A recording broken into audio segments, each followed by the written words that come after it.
అంటే ఎదుటి వాళ్ళపైన ఆధారపడి ఉండేది అందుకమై పరతంత్ర జీవితమయ్యా ఏం చేయాలంటాం. మేము స్వతంత్రం అయ్యా మాకు ఏ బాధలు లేవని కొంతమంది అంటాం.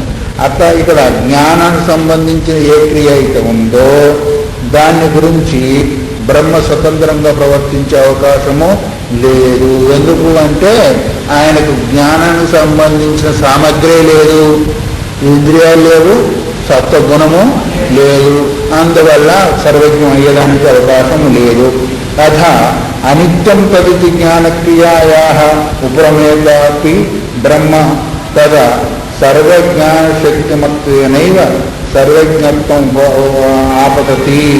ఒకవేళ నువ్వు అంటావేమో అది అనిత్యమైంది జ్ఞానము అని, జ్ఞానక్రియ గురించి అది ప్రవర్తించకపోయినప్పటికీ సర్వజ్ఞత్వం శరీరశక్తి మొత్తం అని అంటావేమో, అది సర్వజ్ఞత్వం వచ్చేదానికి కూడా లేదు. ఏది లేకపోయినప్పటికీ అది సర్వజ్ఞమయ్యే ఉంటుంది, అన్నిటిని తెలుసుకుంటుంది. జ్ఞానక్రియాన్ని గురించి ప్రవర్తించకపోయినా సర్వానికి సంబంధించిన జ్ఞానం అందులో ఉంటుంది అని ఒకవేళ అంటావా? లేదు జ్ఞానాన్ని అనిత్యం అంటావా? అనిత్యమైతే అనిత్య కాలంలో సర్వజ్ఞత్వం ఉండనే ఉండదు. ఎందుకంటే ఎప్పుడైతే అనిత్యం అంటావో నిత్య సమయంలోనూ అది ఉన్నప్పుడేమో తెలుసుకున్నావు, లేనప్పుడేమో తెలియకుండా పోయింది.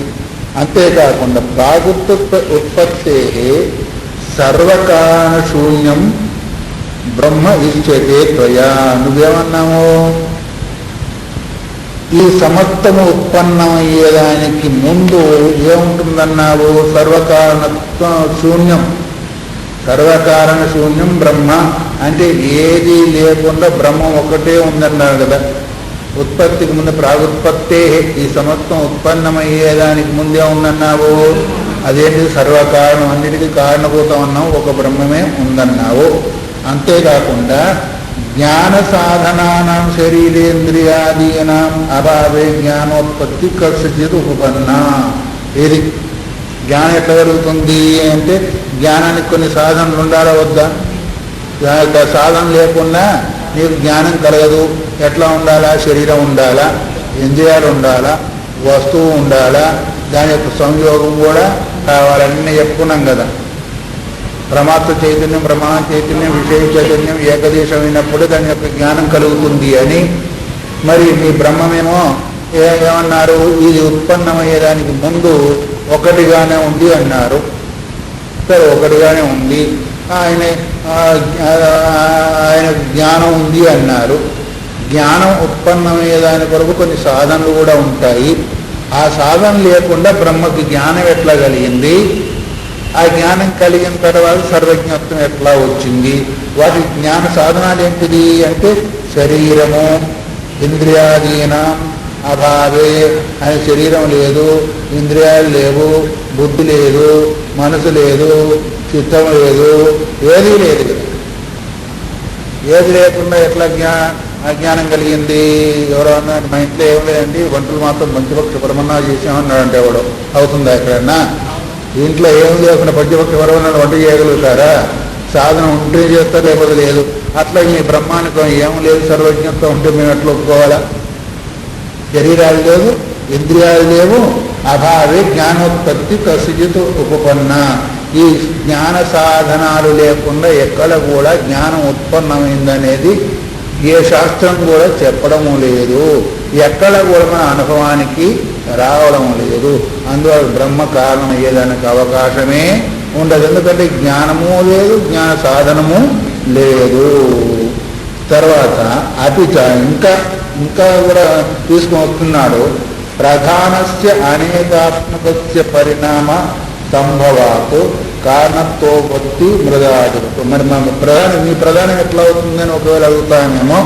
మా ప్రధానానికి ఏంటిది అంటే అనేకాత్మకస్య పరిణామ సంభవాత్. ప్రధానస్య అనేకాత్మకత్వం అంటే ప్రధానం అన్నిటినీ కలిగి ఉంది.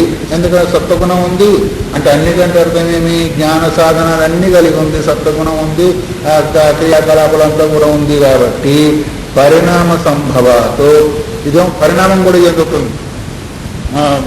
ప్రకృతి ప్రధానం ఏం చేస్తుంది?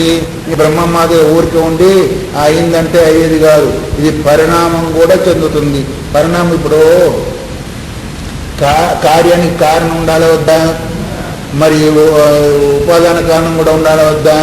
ఉపాదాన కారణం అంటే కుండకి ఎట్లా అయితే మట్టి ఉపాదాన కారణమో ఈ జగత్తుకంతా కూడా మా ప్రధాన ఉపాదాన కారణము. అందులో సాధనాలు ఉన్నాయి, జ్ఞానం కలిగేదానికి సత్వగుణం ఉంది, అందువల్ల ప్రధానమే కారణం అయ్యేదానికి అవకాశం ఉంది అని. అందులో ఇది చెప్తున్నా,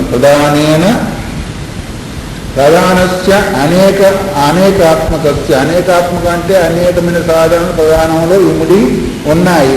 అంతేకాకుండా పరిణామ సంభవాలు. ఈ బ్రహ్మము పరిణామం చెందదు. పరిణామం చెందకుండా వస్తు ఎట్లా అవుతుంది? పాలు పరిణామం చెందకుండా పెరుగు అవుతుందా? మరి పాలు ఉన్నట్టుగా ఉంటే ఎవరైనా పెరుగు తయారు చేయగలుగుతారా? మీ బ్రహ్మము పరిణామం చెందేది కాదు, మా ప్రధానమేమో పరిణామము చెందుతుంది. సంభవాద కారణత్వోపత్తి అంటే మృదాదివత్. ఎట్లా అయితే మట్టి పరిణామం చెందిన కుండ అయిందో అట్లా మీ ప్రధానము పరిణామం చెందితే కానీ ఈ జగత్తు అయ్యేదానికి అవకాశం ఉంది. అందువల్ల నా సంహతస్య ఏకాత్మకస్య బ్రహ్మణ ఇత్యేవం ప్రాప్తే ఇదంతా ఉత్తమారభ్యతే అంటే ఏది నా సంహతస్య ఏకాత్మకస్య. లోకంలో ఒక వస్తువు తయారు కావాలంటే రెండింటి సంయోగం ద్వారా అవుతుంది, కానీ ఒకటిగా ఉంటే వస్తువు తయారు కాదు. బియ్యంగానే ఉంటే అన్నం తయారవుతుందా? అన్నం తయారు కావాలంటే ఏం కావాలా? దేంతో కలగాల? బియ్యం తీసుకుపోయి అగ్నిలో వస్తే అన్నం అయిపోతుంది కదా. మరి నీళ్ళ సంయోగం కావాలా, అగ్ని సంయోగం కావాలి. ఎక్కడ ఏ క్రియ జరుగుతున్నా కానీ రెండింటి యొక్క సంయోగం ద్వారానే ఒక క్రియ జరుగుతుంది, కానీ ఒక వస్తువు తయారవుతుంది. కానీ స్వతంత్రంగా ఏ ఒక్క వస్తువులో కూడా ఆ వస్తువు తయారయ్యేదానికి అవకాశం లేదు. మీ బ్రహ్మత్వం వేరే లేదు, బ్రహ్మం ఒకటే లేదు, సాధనాలు కూడా లేవు. అటువంటప్పుడు ఆ ఏకాత్మకస్య బ్రహ్మణ ఇత్యేవం. నీ ఏకాత్మకమైన ఏకంగా ఉన్న బ్రహ్మయందు క్రియ జరగదు. క్రియ జరగకపోతే సృష్టి కూడా జరిగే అవకాశం లేదు. మరి ప్రధానం అంటారా? మరి దానికి సంబంధించిన సాధనలు ఉన్నాయి, పరిణామం కూడా చెందగలుగుతుంది. అందువల్ల ఈ జగత్తుకంత కారణము ప్రధానమే తప్ప బ్రహ్మము కాదు అని సాంఖ్యులు వాళ్ళ యొక్క అభిప్రాయాన్ని ముందుకు తీసుకొస్తారు. ఈ విధంగా శంకర భగవత్పాదులు ఆ పూర్వపక్షాన్ని చూపించారు. ఈ విధంగా పూర్వపక్షం ఎప్పుడైతే సిద్ధించిందో మరి దానికి చెప్పలవద్ద ఇదం సూత్రం ఆరభతే ఈక్షతే నా శబ్దం. ఈ విధంగా ఎప్పుడైతే పూర్వపక్షము ముందుకు వచ్చిందో దాన్ని నిరాకరణ చేసేదాని కొరకు సూత్రకారుడు ఏం చేశారు? ఈ 5వ సూత్రాన్ని ప్రారంభం చేశారు. ఈక్షతే నా శబ్దం. ఈక్షతే నా అశబ్దం. దీనిలో 3 పదాలు ఉన్నాయి. ఈక్షతే అనేది ఒక శబ్దము, నా అనేది ఒక శబ్దము, అశబ్దం అనేది ఒక శబ్దము. ఈ 3 పదాలు. ఆ తర్వాతనేమో 3 పదాలతో కూడుకుంది ఈ సూత్రము. దానికి నిషేధ రూపంలో సూత్రకారులు చేశారని దాని యొక్క అభిప్రాయాన్ని ఇక్కడ సూక్ష్మంగా సూత్రాన్ని ఉట్టంకించారు. అంటే పూర్వపక్షంలో ఏదైతే ఆరోపణ చేయబడిందో ఆ ఆరోపణ నిరాకరణ చేయాలంటే ఈ సూత్రము అని చెప్పారు. ఈ సూత్రం యొక్క విశేష వ్యవహారం రేపు విందాం. హరి ఓం తత్సత్. బ్రహ్మసూత్రాలు 4 సూత్రాలు పూర్తి చేసుకొని 5వ సూత్రంలో ప్రవేశించాం. 5వ సూత్రంలో సాంఖ్యులు వచ్చారు పూర్వపక్షంలో. 4 సూత్రాల వరకేమో మీమాంసకులు పూర్వపక్షంగా ఉన్నారు. నిన్నటి వరకు ఆక్షేపం చేశారు బ్రహ్మము సృష్టికి కారణమయ్యేదానికి అవకాశం లేదు అని చెప్పి ప్రధానమైన మా శక్తే సృష్టికి కారణమయ్యేదానికి అవకాశం ఉంది అని రకరకాలైన ఉపమాన ఉపమేయాలను తెలుపుతూ జ్ఞానం కలిగేదాని కొరకు సత్వగుణాది సాధనలు ఉండాలి కాబట్టి అవి బ్రహ్మానికి లేవు. జ్ఞానం వగేర అంతా కూడా ప్రధానానికి దాని ద్వారానే సృష్టి జరిగింది అని పూర్వపక్షము రకరకాలుగా ఉపమానాలు చెప్పినప్పుడు సూత్రకారుడు అన్నది ఈక్షతేర్నా శబ్దం, ఆ విధంగా అయ్యడానికి వీల్లేదు. ఈక్షతే చూసినందువల్ల నా అశబ్దం, అది శబ్దరహితమైంది. దాన్ని చూసే శక్తి లేదు, మాట్లాడే శక్తి లేదు, వినే శక్తి లేదు, తినే శక్తి లేదు, ఏ శక్తి లేదు. దేనికి? ప్రధానానికి. ప్రధానానికి ఏ శక్తి కూడా లేదు అన్నారు. అందుకొరకు ఈక్షతే అనేది కారణం. ఈక్షణపూర్వకమైన సృష్టి జరిగింది కాబట్టి అది కారణమైంది. సరే, భాష్యంలో చెప్తున్నారు, నా సాంఖ్యపరికల్పిత అచేతనం ప్రధానం జగత కానం శక్యం. సాంఖ్యుల ద్వారా ఒప్పుకోబడిన కల్పింపబడిన అచేతనమైన ప్రధానం, వాళ్ళు కూడా ఒప్పుకుంటారు ప్రధానము జడము, పురుషుడము చైతన్యము అని. సాంఖ్యుల ద్వారా ఒప్పుకోబడే అచేతనమైన ప్రకృతి ఏదైతే ఉందో ప్రధానము, జగతి కారణమయ్యేదానికి వీలు లేదు. ఎందుకు? వేదాంతేషు ఆశ్రయితం, వేదాంతాలు వేదవాక్యాలు ప్రధానమే సృష్టికి కారణమని చెప్పడము లేదు. ఎందుకు చెప్పడం లేదు అంటే, కథం అశబ్దం అశబ్దత్వం అశబ్దమీత, అది శబ్దరహితమైంది. శబ్దరహితమైంది అంటే జడమైంది అని అర్థం. శబ్దం దేనికుంటుంది? శబ్దం దేని వల్ల ఉత్పన్నం అవుతుంది? చైతన్యం ద్వారా శబ్దం ఉత్పన్నం అవుతుంది కానీ జడం ద్వారా ఉత్పన్నము కాదు. కథమ శబ్దత్వం, ఎట్లా శబ్దరహితమైంది అని అడుగుతావేమో నీవు. మొదలు అడిగింది ఎవరు? చెప్పింది ఎవరు? అశబ్దమితత అని చెప్పిందేమో వేదాంతి. ఎట్లా అశబ్దమని నిరూపణ చేస్తామని అడిగిందేమో సాంఖ్యవాదులు. ఈక్షతేహే సూత్రంలో ఏముంది? ఈక్షతేహ ఉందా లేదా? ఆ ఈక్షతేహే చూసినందువల్ల.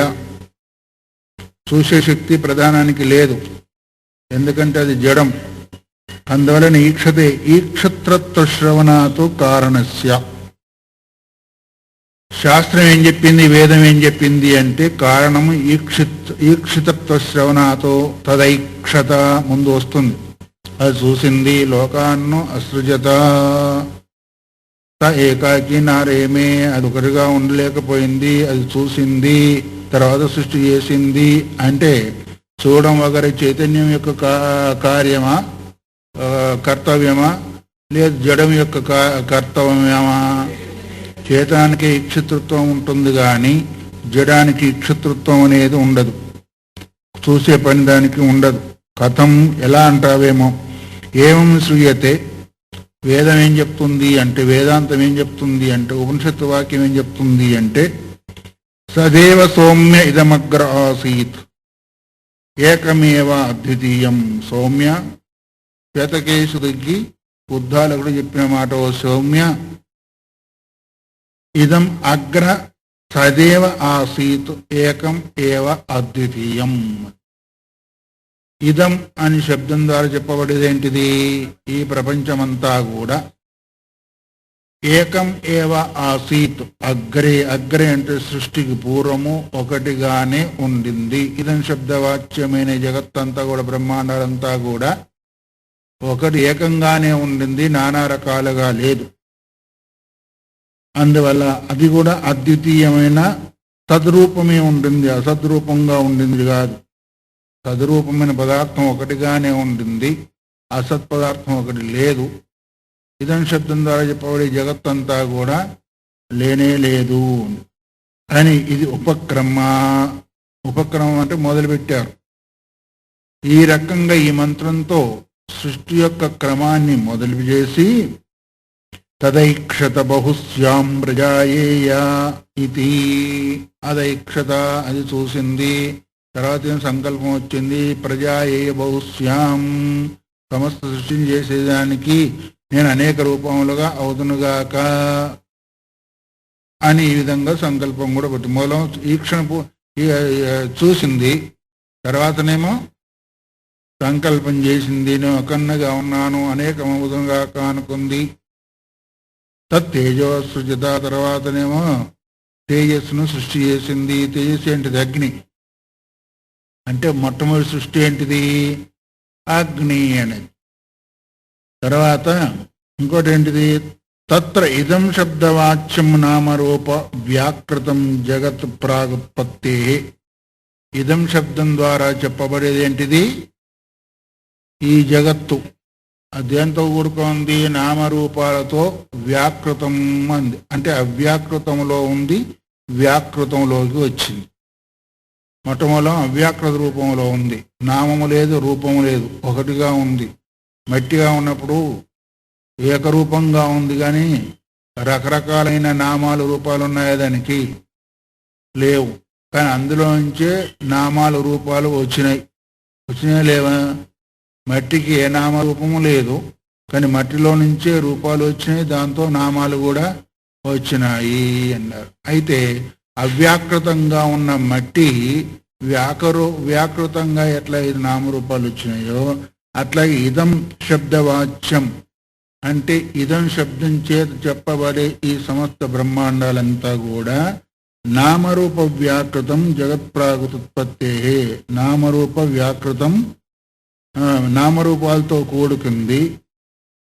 ప్రాగుత్పత్తి అంటే ఉత్పత్తికి ముందు, సృష్టికి ముందంతా కూడా తదాత్మన అవధార్య తస్యైవ ప్రకృతస్య సచ్చబ్దవాచ్యస్య ఈక్షణపూర్వకం తేజః ప్రభుతేః.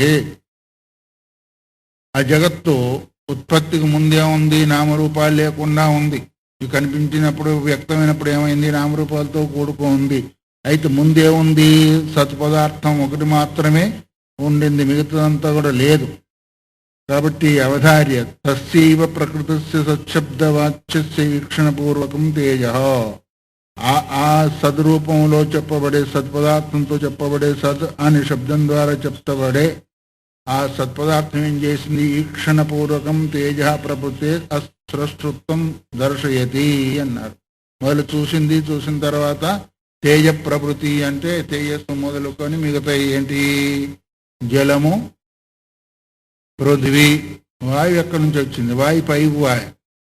మొత్తం తేజస్సు నుంచి మొదలైంది అంటే అది వరకే 2 అయిపోయి ఉంటాయి బహుశా, లేదు అదివరకే ఉన్నాయేమో. మొత్తానికి తేజస్సు సృష్టి అయిపోయింది, జలము సృష్టి అయిపోయింది, తర్వాత పృథివీ యొక్క సృష్టి కూడా అయిపోయింది. అందువల్ల ఈ నామరూప జగత్తంతా కూడా ఉత్పత్తికి మొదలు ఎలా ఉంది అంటే కేవలం సత్పదార్థమే ఉంది, కానీ ఈ నామరూపాలతో కూడుకున్న జగత్తు లేదు. ఈ నామరూపాల జగత్తు ఎలా వచ్చిందంటే సత్పదార్థం చేత ఈక్షణం అంటే ఏంటిది? చూడము, తర్వాత సంకల్పం, తర్వాత నామరూపాలతో కూడుకున్న ఈ జగత్తు వచ్చింది. అంటే తేజస్సు వచ్చేసింది, ఆ జలము వచ్చింది, ఆ తర్వాత పృథివీ కూడా వచ్చింది. అయితే వచ్చింది అంటే ఈక్షణ చేశాడు అంటే, అసృజత సృష్టి చేశాడు అంటే చైతన్యంతో కూడుకుంది చేస్తుందా, జడంతో కూడుకుంది చేస్తుందా? జడం చేసేదానికి అవకాశం లేదు, చూసేదానికి అవకాశం లేదు, చేసేదానికి అవకాశం లేదు. ఇక్కడ చూసింది చేసింది అంటే చూడము చేయడము చైతన్యవత్ పదార్థానికి అవుతుంది, కానీ జడవత్ పదార్థానికి అయ్యే అవకాశం లేదు. అందువలనే ఇక్కడ వేదవాక్యాలు ఏం చెప్తున్నాయంటే ఈక్షణపూరిక సృష్టి చెప్పబడుతుంది కాబట్టి బ్రహ్మంకి సంబంధిస్తుంది, కానీ అది ప్రకృతికి లేదా ప్రధానానికి సంబంధించే అవకాశము లేదు. తర్వాత తద అన్యత్ర, ఇదో ఛాందోగ్యం ఉపనిషత్తులోని మాట. అన్యత్ర అంటే ఆత్మావా ఇదమేక ఏవ అగ్ర ఆసీత్ నాణ్యత్ కించనమిషతు త ఈక్షతే లోకాన్ సృజా ఇది త ఇమాన్ లోకాన్ సృజత. ఇతరేయోపనిషత్తు. మొదలు చెప్పిందేమో ఛాందోగ్యోపనిషత్తు, ఇప్పుడు చెప్పేదేమో ఐతరేయోపనిషత్తు. ఇది దానిలో ఏం చెప్పింది ఇప్పుడు అంటే ఆత్మావా ఇదమేక ఏవ అగ్రహాసీతో, ఆత్మ ఒక్కటే. అగ్ర అంటే మొట్టమొదలు, దేనికి? ఈ సృష్టికి మొదలు ఒకటిగానే ఉండింది అనే మాట కూడా వచ్చిందా లేదా? ఇదం ఏక ఏవ అగ్ర, ఇదం శబ్దం ద్వారా చెప్పబడే ఈ జగత్తంతా కూడా ఏకంగానే ఉండింది అని. తర్వాతనేమో నాణ్య కించన మిషతో, ఏమాత్రం కూడా నామరూపాలతో కూడుకున్న వస్తువు ఒకటి కూడా లేదు. స ఈక్షతే లోకాన్న సృజాయితి. తర్వాత ఏమైంది అంటే అది ఈక్షణ చేసింది అంటే చూసింది, నేను లోకాన్ని సృష్టించునుగాక అనుకుందా. మా లోకాన సృజిత అనుకున్న తర్వాత ఏం చేశారు? సృష్టి చేశారు. మీరు ఎట్లాగైతే ఒక కార్యం చేసేదాని కొరకు ఈరోజు ఫలానా ఫలానా ఫలానా చెయ్యాలి అని సంకల్పం చేస్తారు. సంకల్పం చేయడం ఏంటిది? చూడడము. ఇది చేయాలి, ఇది చేయాలా, ఇలా చేయాలి, ఇది అనుకొని ఆ తర్వాత అట్లాగే చేస్తారా లేదా ఇంకో రకంగా చేస్తారా? అంటే మొదలు ఏంటిది? చూస్తారు, తర్వాత చేస్తారు. మొదలు సంకల్పిస్తారు, తర్వాత సంకల్ప ప్రకారం చేస్తారు. అట్లా ఈ సృష్టికి పూర్వం సత్పదార్థం ఒకటే ఉండింది. ఆ ఒకటి ఉన్నది ఏం చేసిందంటే దానిలో ఈక్షణ రూప క్రియ జరిగింది, చూసింది. తర్వాత నేను అంతా కూడా లోకాన్ని సృజించాలనే సంకల్పం కూడా జరిగింది. తర్వాత స ఇమాన్ లోకాన సృజిత, ఈ లోకాన్ని కూడా సృష్టి చేసింది అన్నారు. మీరెట్లాగైతే మీ నిత్యకర్మలంతా కూడా ఈరోజు ఇది ఇది చేయాలనుకొని సంకల్పం చేసి ఆ కార్యాలంతా కూడా చేస్తూ ఉంటారో, అట్లాగే సృష్టికి పూర్వం అంతా కూడా ఏకంగా ఉన్న తత్వము సంకల్పపూర్వకమైన సృష్టిని చేసింది. ఇది ఈక్షపూర్వకమేవ సృష్టి మాచష్టే. శృతి కూడా ఏం చెప్తుంది అంటే ఈక్షణ పూర్వకం అంటే చూసిన తర్వాతనే ఆ సృష్టి చేయబడింది అని. ఈ చేయడం అంతా కూడా జడానికి సంబంధించింది కాదు, చైతన్య రూపమైన ఆ తత్వానికి సంబంధించిందే. ఇలాంటి వాక్యాలందు బ్రహ్మమందు సమన్వయం అవుతున్నాయి కానీ ప్రధానమైన మీ తత్వమందు సమన్వయం కావడము లేదు అనేదని చెప్పి, క్వచిచ్చ షోడశకలం పురుషం ప్రత్యుత్యాహ. షోడశకలం పురుష వేద అన్నారు. 16 కళలతో కూడుకున్న పురుషుణ్ణి చూడాలి అన్నారు. పురుషుడు అంటే ఎవరు? జీవుడు. 16 కళలు బ్రహ్మానికి ఉన్నాయి, 16 కళలు జీవుడికి ఉన్నాయి, 16 కళలు చంద్రుడికి ఉన్నాయి, 16 కళలు కృష్ణుడికి ఉన్నాయి. అట్లాగే షోడశకలం పురుష ప్రస్తుత్యాహ స ఈక్షాంచక్రే. 16 కళలతో కూడుకున్న పురుషుని చూసి అన్నారు. 16 కళలు ఎన్ని? పంచ జ్ఞానేంద్రియాలు, పంచ కర్మేంద్రియాలు, పంచ ప్రాణాలు, మనస్సు. ఇవి 3 16 పంచమహాభూతాలు, పంచ జ్ఞానేంద్రియాలు, పంచ కర్మేంద్రియాలు. ఇంకొక రకంగా చెప్పండి, తర్వాత చూద్దాంలే దాని సంగతి. 16 అంటే ఇవి కాదు, ఇంకా మరి ఉన్నాయి కదా. ఇంకా మనసు ఒకటే ఎందుకు తీసుకోవాలా? పంచ విషయాలు కూడా ఉన్నాయి కదా. పంచ జ్ఞానేంద్రియాలు, పంచ కర్మేంద్రియాలు, పంచ విషయాలు, మనస్సు. పంచభూతాలు ఎక్కడ పోవాలా? అవి వేరు వేరే కలిపి ఉన్నాయి. అవి ఏంటో మన తర్వాత చూద్దాం. కాబట్టి షోడశకలతో కూడుకున్న పురుషుణ్ణి ప్రస్తుత్యాహ అంటే జీవుణ్ణి దృష్టి అందు ఉంచుకొని చెప్పబడింది. ఏమని? ఈక్షాంచక్రే స ప్రాణమసృజత అన్నారు. మొట్టమొదటి ఏం చేశారు అంటే ప్రాణాన్ని సృష్టి చేశారు. ప్రాణవాయువుని అనుకోండి, ప్రాణం అనుకోండి. జీవంలో మొదలు ప్రాణం ఉంటుందా? ఏముంటుంది? ప్రాణం లేకపోతే ఏమవుతుంది? పోతుంది. గోవిందాయ నమః. అందువల్ల షోడశకల పురుషుడు అంటే ఇక్కడ జీవుడు. జీవుణ్ణి దృష్టి అందు పెట్టుకొని ఏం చేశాడు అంటే మొట్టమొదలు ప్రాణమసృజత చూశాడు. చూసిన తర్వాత ప్రాణాన్ని సృష్టి చేశారు. ఈక్షతేరితి దాత్వర్త నిర్దేశ అభిప్రేత యజతేరితివతు. యజతి అంటే యజ్ఞం చేస్తున్నాడు అనే ఉద్దేశించేది వస్తుందా? చేసేవాడు జడమా చైతన్యమా? చైతన్యము. అట్లా చూస్తున్నాడు అంటే చైతన్యం చూస్తుందా, జడం చూస్తుందా? చైతన్యమే చూస్తుంది. అందువల్ల న ధాతు నిర్దేశ తేన సర్వజ్ఞ సర్వవిద్యస్య జ్ఞానమయం తప. ధాతు నిర్దేశం అంటే ఆ ధాతు ఎట్లా అయితే అక్కడ క్రియను బోధిస్తుందో ఇక్కడ బోధించడం లేదు. ఎందుకు బోధించడం లేదు అంటే క్రియను ఎందుకు బోధించడం లేదు అంటే సర్వజ్ఞ సర్వవిద్యస్య జ్ఞానమయం తప. అతను సర్వజ్ఞుడై ఉన్నాడు. సర్వవిత్ అంటే సర్వాన్ని తెలిసిన వాడై ఉన్నాడు. అంతేకాకుండా జ్ఞానమయం తప. ఆయన తపస్సే జ్ఞాన రూపమైంది. ఇంకా వేరే తపస్సు ఆయన సంబంధం లేదు. అందువల్ల తస్మాదేతద్ బ్రహ్మ నామరూపమన్నంచ జాయతే. ఆ బ్రహ్మమే నామ గాను రూపంగాను అన్నంగాను సృష్టింపబడ్డాడు. అంటే ఆయన ద్వారానే ఇదంతా కూడా వచ్చింది. తస్మాత్ ఏతద్ బ్రహ్మ, అందువల్లనే ఈ బ్రహ్మం ఏమైంది? ఒకటి నామం, ఒకటి రూపము, రెండోది ఏంటిది అన్నం, అన్న రూపంలో, ఈ మూడింటి రూపములో జాయతే అంటే పుట్టినట్టుగా ఉంది, ఆయన పుట్టలేదులే, పుట్టినట్టుగా భాషించింది. అందుకొరకు అంటే అర్థమేమి? దాని వికారం అది పంచమహాభూతాలు. తస్మాత్ ఆత్మాన ఆకాశ సంభూత, ఆకాశాద్ వాయు, వాయురగ్ని, అగ్నిరాప, ఆప పృథివీ, పృథివ్యా ఓషధయ, ఓషధీభ్యో అన్నం, అన్నాత్ ప్రజా ప్రజాయంతే అని మనకు తైత్రీయ శృతి చెప్తా ఉంది కదా. ఆయన ఇన్ని రూపాలు అయ్యాడంటే ఆయన ఆధారంగా ప్రకృతిగతమైన త్రిగుణాలతో ఆకాశం, ఆకాశించే వాయు ఈ రూపంలో వచ్చిందని మన అవగాహన చేసుకోవాలి. ఆయనే మరి ఇన్ని రూపాలు అయ్యాడు, వికారాన్ని పొందాడంటే ఆయన కూడా నిత్యమైపోతాడు. అందువల్లనే జాయతే ఇత్యేవమాదీన్యపి, ఇలాంటి వేదవాక్యాలన్నీ కూడా సర్వజ్ఞ ఈశ్వర కారణ పరాని వాక్యాన్ని ఉదాహర్తవ్యాని. అందువల్ల సృష్టికి కారణము సర్వజ్ఞుడై సర్వశక్తివంతుడైన ఆ ఈశ్వరుడే కారణం అని చెప్పబడుతుంది కానీ, చెప్పుతున్నాయి కానీ, ప్రతిపాదన చేస్తున్నాయి కానీ ప్రధానము కారణమని ప్రతిపాదన చేయడము లేదు. ఇన్ని కారణాల చేత, ఒకటేమో సృష్టి చేశాడు, ఒకటేమో చూశాడు, ఒకటేమో సంకల్పం, ఒకటేమో తానే అన్ని రూపాలుగా గోచరిస్తున్నాడు అనే దాన్ని ఇక్కడ మనకు శృతులు బోధిస్తున్నాయి, శృతులు చెప్తూ ఉన్నాయి. వాటి వల్ల మనకు అవగాహన వస్తుంది అని చెప్పి, అనోక్తం సత్వధర్మేణ జ్ఞానం సర్వజ్ఞం.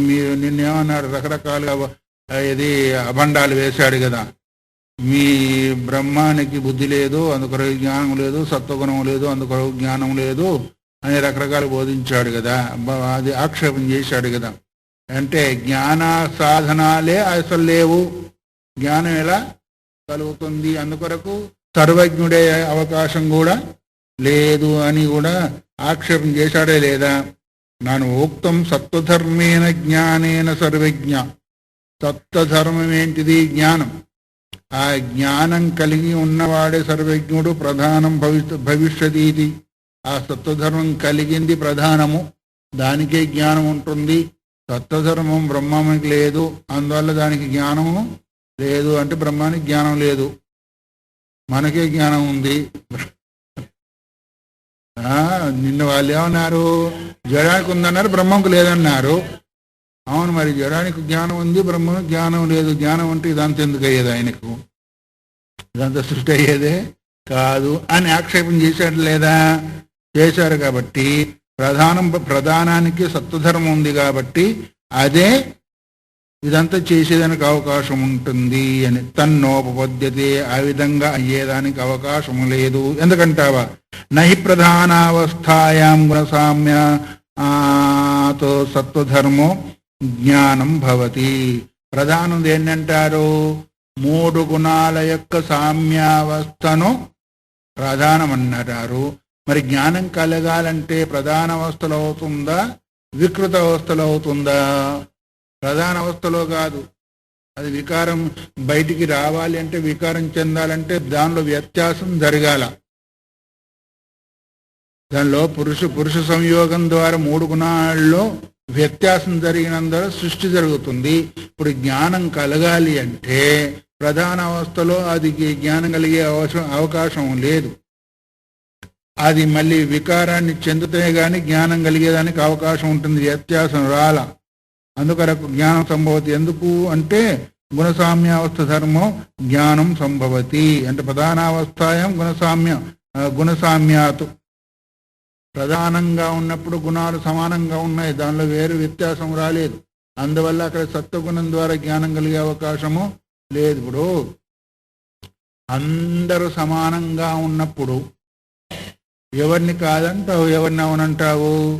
ఏ కొంచెం తేడా ఉన్నా మీలో తేడా ఉంది కాబట్టి తేడా, కొందరు ఇటు కూర్చోండి, కొందరు అటు కూర్చోండి, కొందరు అది చేయండి, కొందరు ఇది చేయండి, కొందరు అది తినండి, కొందరు ఇంత తీయండి అని వేరు భావాలు వచ్చేస్తూ ఉంటాయి. అందరూ ఒకే స్వభావం కలిగి ఒకే రకంగా ఉన్నప్పుడు, ఒకే రూపంగా ఉన్నప్పుడు వేరు చేసే అవకాశము లేదు. అట్లాగే మూడు గుణాలు సామ్యావస్థలో ఉన్నప్పుడు అది సత్వగుణ ధర్మం అనాలా, రజోగుణ ధర్మం అనాలా, తమోగుణ ధర్మం అనాలా? తర్వాత చెప్పేదానికి వీల్లేదు. అది ఏ కొంచెము దాని నుంచి వేరైతే అప్పుడు జ్ఞానమో లేదో క్రియో లేదో తమో ఆవరణం ఏదో ఒకటి వచ్చేస్తుంది. కానీ సామావస్థలో ఉన్న ప్రధానానికి జ్ఞానం కలిగే అవకాశము, జ్ఞానస్వరూప అవకాశం కూడా దానికి లేదు. అందువల్ల నను ఉక్తం సర్వజ్ఞాన శక్తిమత్వేన సర్వజ్ఞం భవిష్యతీతి. సర్వజ్ఞాన దానిలో ఉంది సర్వజ్ఞాన శక్తిమత్వం చేత సర్వజ్ఞులు అవుతారని ఒకవేళ అన్నది కూడా ఉంది కదా. తదపి నోపపద్యతే. దేనికి? ప్రధానానికి సత్వగుణందువల్ల సర్వజ్ఞాన స్వరూపం ఉంది. సర్వజ్ఞాన స్వరూపం ఉన్నందువల్ల దానికి శక్తి కూడా ఉంది. అందుకొరకే ప్రధానమే సర్వజ్ఞం అయ్యేదానికి అవకాశం ఉంటుంది అని చెప్పారు కదా. ఇంకొక మాట, సర్వజ్ఞానికి ప్రధాన సత్వగుణం ఉంది కాబట్టి జ్ఞానం అవుతుంది అని. ఆ జ్ఞానం కాదు అనే దానికి ఇప్పుడు చెప్పారా లేదా? ఇది చెప్పారు, సామ్యావస్థలో జ్ఞానం కలిగేదానికి అవకాశం లేదు. వాళ్ళు ఏమన్నారు, జ్ఞానం ఉంది కాబట్టి సర్వజ్ఞము సర్వశక్తి అయ్యేదానికి అవకాశం ఉంటుందన్నారు కదా. తదపి నోపపద్యతే. ఏది గుణసామ్యే సతి సత్వ వ్యపాశ్రయాం జ్ఞానశక్తిమాశ్రిత్య సర్వజ్ఞం ప్రధానముచ్యేత.